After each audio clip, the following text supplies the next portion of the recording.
Is non एलॉपमेंट। एलॉप मतलब चुपके से शादी करना। Next one is appreciable personality. तो एप्रिशिएबल पर्सनैलिटी का मतलब होता है आकर्षक व्यक्तित्व। मीन्स ऐसी पर्सनैलिटी जिसकी हर कोई तारीफ करे, मतलब काबिल तारीफ भी हम कह सकते हैं। दैट इज नॉन है आकर्षक व्यक्तित्व या काबिल तारीफ व्यक्तित्व। नेक्स्ट वन है फुलफिल द ड्रीम्स। तो फुलफिल द ड्रीम्स मतलब होता है सपनों को साकार करना, मतलब सपनों को पूरा करना। तो सपनों को साकार करना एक ही बात होता है। तो कहना चाहेंगे आप सपनों को साकार करना चाहते हैं तो आपको कठिन परिश्रम करना पड़ेगा। तो मीन्स बनता है if you fulfil the dreams you will have to do hard work. Next one is financially self dependent. इसको अच्छे से पढ़ेंगे लोग। फाइनेंशियली सेल्फ डिपेंडेंट मीन्स मैंने लिखा है अपने पैरों पर खड़े होना, या हम दूसरी भाषा में जो कह सकते हैं आत्मनिर्भर हो जाना, या फाइनली इसको कहना चाहें तो कह सकते हैं अपना कमाना खाना। अक्सर लोग कहते हैं कि अपने पैरों पर खड़े हो गए मतलब अपना कमाना खाने लगे। That's known as financially self dependent. Next one है emerge the path of success. तो emerge the path of success मतलब होता है सफलता के पथ पर आगे बढ़ना या सफलता के पथ पर अग्रसर होना।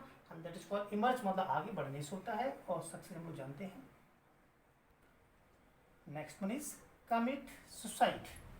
तो कमिट का जो मीन्स होता है, हम लोग जब कोई ऐसा काम करते हैं जिससे निगेटिव एक्टिविटीज होती हैं तो सुसाइड मतलब आत्महत्या, तो अपराध सेंस में यूज करते हैं कमिट। तो कमिट सुसाइड, तो यहाँ पर करने जो इंग्लिश आएगी वो कमिट है, सुसाइड मतलब आत्महत्या। तो कमिट सुसाइड मीन्स आत्महत्या करना या खुद की हत्या करना, that is known as commit suicide. Commit हमारा वर्ब का काम करेगा, अगर कोई वर्ब सेकंड फॉर्म आएगी तो कमिटेड हो जाएगा या एस लगेगा, तो सब वो कमिट में यूज होगा। सुसाइड इज आत्महत्या। नेक्स्ट में इनइविटेबल।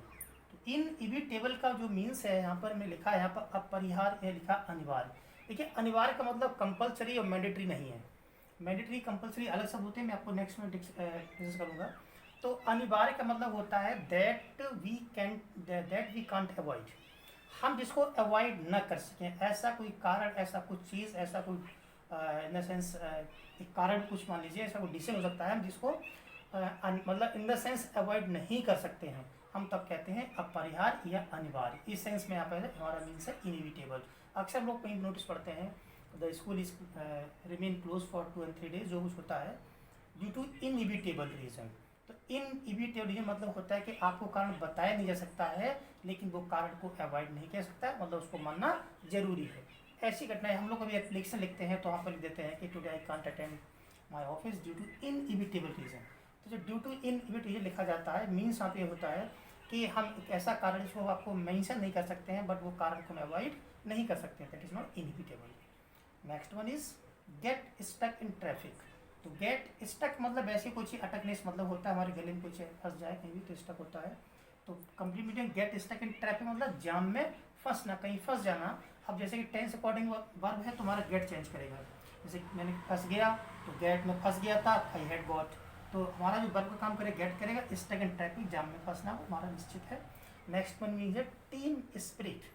टीम स्पिरिट मीन्स होता है सामूहिक भावना या ग्रुप में काम करने की जो फीलिंग्स होती हैं, that is known as team spirit. Next में code of conduct.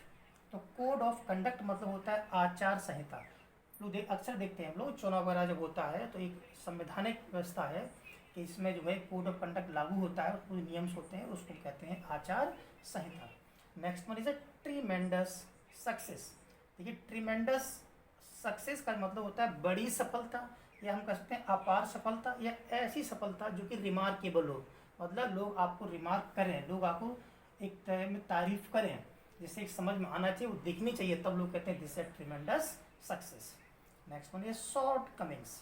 Short Cummings means छोटी छोटी कमियाँ, मीन्स ऐसी कमियाँ जो कि बहुत माइनर कमियाँ होती हैं जिनको लगभग नज़रअंदाज किया जाता है, they are shortcomings. Next में to fight to mutual destruction.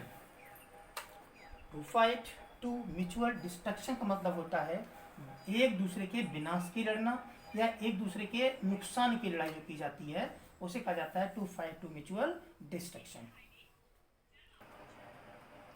Next one is colleagues.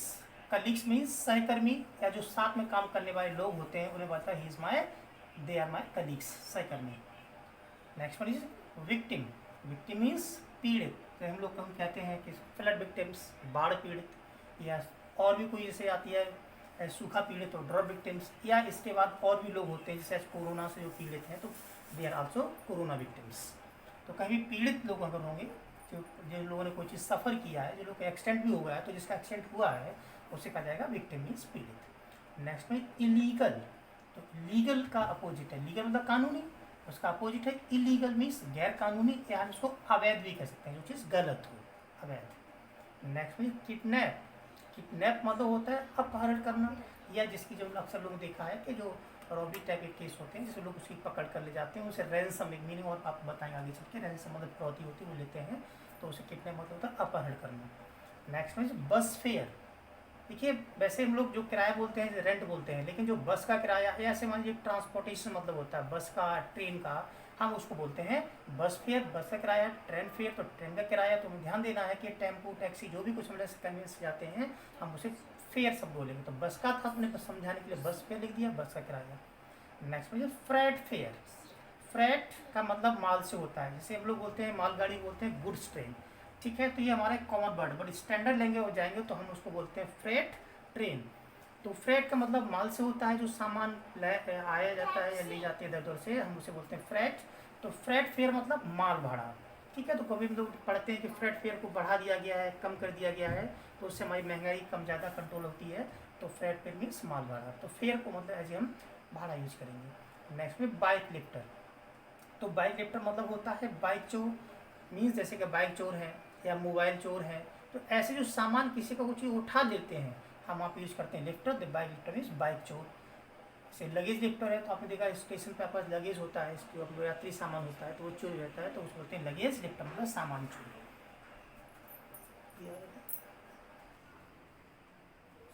Next one is stale, stale means होता है बासी या बासा, जो बोलते हो ना, स्टेल से बासा खाना होता है, कोई बासी चीज़ होती है तो स्टेल फूड होगा, ठीक है। कभी हम भी यूज़ करते हैं, जैसे कोई जोक से आपने पहले सुना, आज कोई सुना रहा हो तो लोग कहते हैं now it has become stale joke. Stale joke मतलब ये हो कि वो पहले से आप सुन चुके हैं, दोबारा आपको सुनाया जा रहा है, पुराना हो गया। तो जनरली इसका यूज़ करते हैं हम लोग भोजन के लिए, स्टेल फूड, बासी भोजन, बासा जो भी होता है। नेक्स्ट बार्गेन का मतलब होता है मोल भाव करना। मोल हम लोग जानते हैं, मार्केट में जब जाते हैं कोई चीज़ को बार्गेनिंग करते हैं, मोल भाव करना, कि कोई चीज़ कितने की है तो कहते हैं कम करिए, दैट इज नोन एज, कहते हैं मोल भाव करना या बार्गेन।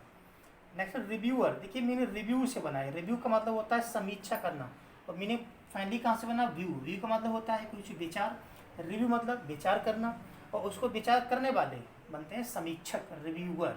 कई बार बात चली कि हमारे संविधान पर समीक्षा होनी चाहिए, तो जब संविधान समीक्षा करेंगे तो वो रिव्यू होगा, करने वाले क्या कह जाएंगे वहाँ पर, रिव्यूअर, समीक्षक। नेक्स्ट है जब बॉबरी, बॉबरी मतलब क्या होता है, बवाल, बवाल मतलब समझ लीजिए नॉइजी डिस्टर्बेंस, मीन्स कोई पर्पस नहीं है, कोई मतलब नहीं है, इन द सेंस केवल हमको कुछ ना कुछ नॉइजी डिस्टर्बेंस करना है, हम लोग बोलते हैं कि बवाल मचा है, बाहर मेकिंग बॉबरी, तो इसका मतलब एज ए नाउन है, केवल इसका मतलब बवाल या नॉइजी डिस्टर्बेंस या फालतू का शोर शराबा। नेक्स्ट गुडविल, गुडविल मतलब इन द सेंस हम गुड अंडरस्टैंडिंग भी कह सकते हैं, तो सद्भावना, सही अंडरस्टैंडिंग का मतलब होता है, लोग अक्सर यूज करते हैं कि जैसे यही इंडिया पाकिस्तान रिलेशन लेकर के, तो सबसे पहले कहा जाता है कि first both countries should think about goodwill, मतलब पहले तो एक दूसरे के बारे में सही सोचें, जब सही सोचेंगे तो कोई रिजल्ट निकलेगा, जब सही नहीं सोचेंगे रिजल्ट नहीं निकल सकता, दैट इज नॉन एज, हम उसी कहते हैं सद्भावना, मतलब सही भावना, दैट्स गुडविल। नेक्स्ट है सीर, सीर का मतलब होता है संत महापुरुष, या हम इसको कह सकते हैं युग पुरुष भी कहते हैं, जो बहुत अच्छा कुछ ऐसा है जो कि समाज के लिए, लोगों के लिए, इस प्रकृति के लिए बहुत अच्छा करने वाला व्यक्ति जो होता है उसे कहा जाता है संत महापुरुष या युग पुरुष। फ्रेंड्स, आई होप आपको मीनिंग्स समझ में आई होगी, और बहुत इजी है मीनिंग, कॉमन वर्ड्स हैं, न्यूज़पेपर में पढ़ेंगे तो वहाँ भी आपको मिलेंगे। I hope they will generate confidence, आपके अंदर आत्मविश्वास बढ़ाएंगे। तो फ्रेंड्स, अच्छे से उनको पढ़िए, प्रैक्टिस कीजिए, और थैंक्स फॉर वॉचिंग वीडियो।